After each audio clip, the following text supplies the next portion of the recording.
Победител Емилиан Димитров Голубевник, а Даниел Клатев взема трето място.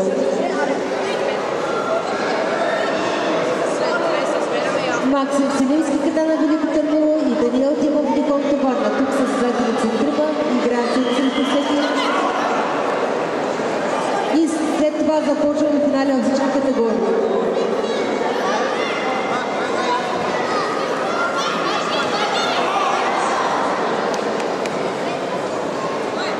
Победител в срещата Костадин Анастасов Механик от Асеновград.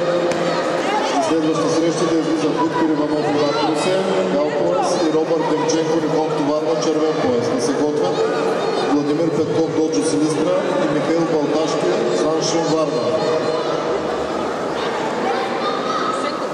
След тях да се готвят момчета категория до 30 кг Димо Димов Цунами Черпан и Кристиян Борисов от Русе.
На Витамин 1